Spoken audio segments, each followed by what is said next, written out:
Okay, welcome to Lab 2 of our X-ray experiments. In this case, we are interested in using the X-rays to determine the crystal structure of a particular compound. So it's the same unit, and you already know how to do it. In the first lab, we simply put in lithium fluoride crystal. We mounted it in the diffractometer. And you were told what the lattice spacing of the lithium fluoride was, or you were told the D spacing, 2.01 angstroms. And then you did the measurements, and this is what you should have gotten, something that looks like this plot here. Now, these were the first order diffraction maxima for the K alpha and K beta lines. Remember, this big one here is the K alpha line. This one was the K beta. These were the second order Bragg maxima. And so from the first experiment, you were told the D spacing, and so from the angle theta, we got the values of the wavelengths. So now we know what the wavelengths are for the K alpha and the K beta line. The wavelength for K alpha is 1.54 angstroms. The wavelength coming from the K beta is 1.38 angstroms. So we know that these are the lines coming out of our source. And we can now do the same experiment for different crystals. So here, for example, here is a rubidium chloride crystal. And on your lab write-up, you are told what the lattice spacing of rubidium chloride is. And then you will also do a sodium chloride, table salt. Again, from your lab write-up, you are told what the lattice spacing of sodium chloride is. You will do measurements on these crystals just like you did for the lithium fluoride. And as you might guess, because these are all alkali halide crystals, then the way they are cleaved is going to be the same. Here's the table salt crystal. So it's cut the same way as the lithium fluoride, and so we expect to see peaks that look just like this, only they will be at different angles. And since the lithium fluoride has a small lattice spacing, then from the Bragg equation, D is small. For a given lambda, then the angle theta will be lambda over 2D, and since D is small, that will be the largest angle of the group of alkali halides that we will look at. These angles for lithium fluoride, you expect to see the same type of structure for these other compounds, only they will be at lower angles because they will have larger lattice constants. There's no reason to look at this part, so for lab 2, the difference is you don't have to do the entire spectrum. You simply search for these first order Bragg maxima and then record the data, fit them to a Gaussian like you did in the first lab, and then from the measured angle and Bragg's law, you measure this. We now know the angles. You can get the D spacing, and from the D spacing you will be able to get the lattice constant for the different crystals, rubidium chloride and also sodium chloride. Then, to continue the experiment, we will have some unknowns. And again, these unknowns will be of the same alkali halide family of crystals, and so you can anticipate that they will be cleaved the same way. And so this particular unknown, I don't even know what it is, so it's really unknown.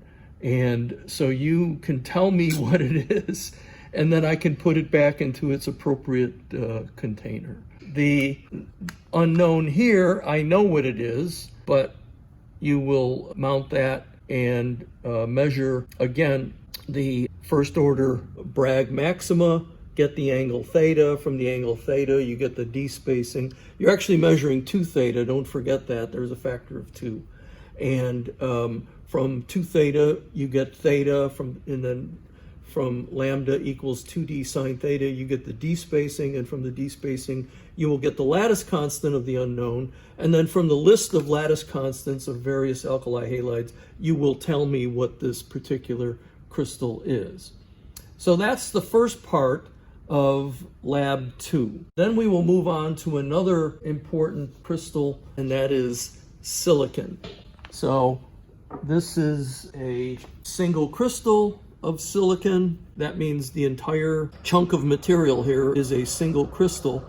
And from these types of large single crystals, you cut wafers, which is the starting point of making integrated circuits. So you could cut it here, and from there you get silicon wafers that look like this. So this is a single crystal. And since they're single crystals, the way in which they're cut will determine the Bragg maxima that you will observe. So it could be cut this way, which is typically going to be along the 100 direction, or it could be cut this way, which will be along the 111 direction or the 110 direction.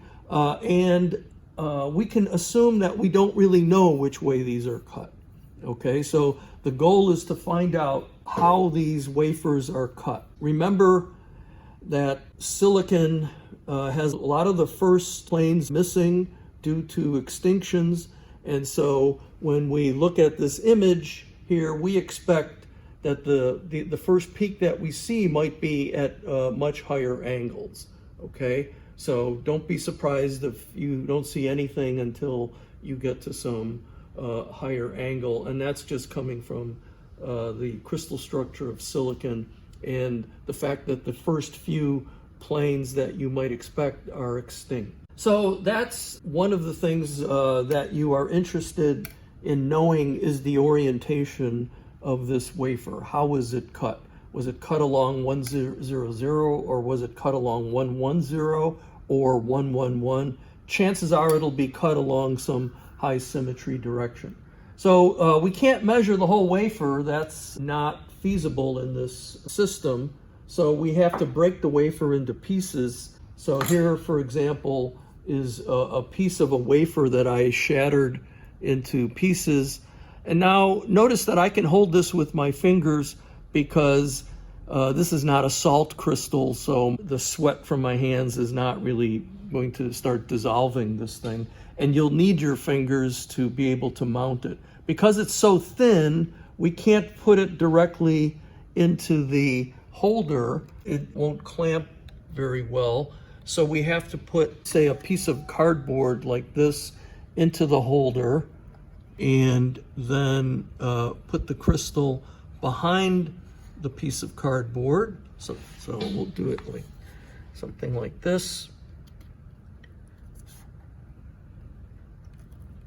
You can see that it is flush. We can then turn this thing this way and look for the Bragg maxima.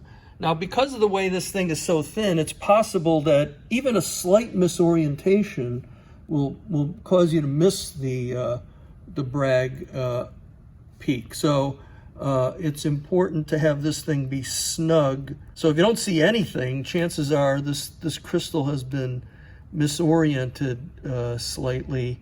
And as you might imagine, if it's misoriented slightly, the Bragg angle might be here, and then it's not going into your detector. So that is basically all we need to do. We will stick with the 30 kilovolt voltage. Do the identical experiment that you did, well, almost identical in the first lab. You now know how to search for the Bragg peaks. Once you're close to a Bragg peak, you will carefully take data in the region of the K beta line, the K alpha line, and that's the only thing you need to record for this lab 2. You don't need to go down here, and you don't need to do the second order peaks because we now know what these peaks correspond to, and we now know the wavelengths.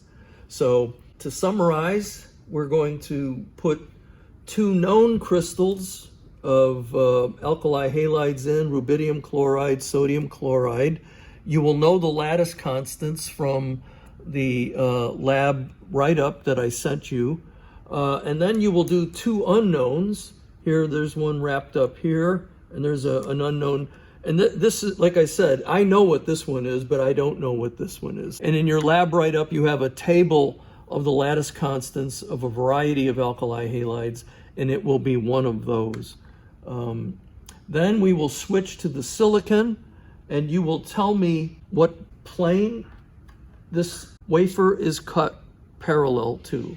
We don't know. These came from a source, and I don't remember how they're cut. They were either cut this way, which was parallel to 100, or at some other angle, either going to be 110 or 111 or something parallel to those planes. So remember, the 111 plane is missing.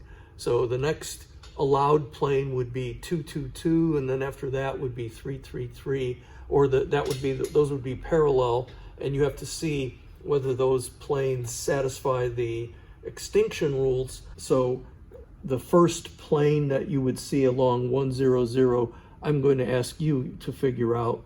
The first plane you would observe, which is parallel to 111, I'm going to ask you to figure out. So you will measure a peak, and then you will simply determine what planes those correspond to, and then that will tell me how these wafers are cut. I think everything else is straightforward. If you have any questions, either ask them in class or send me an email, something like that.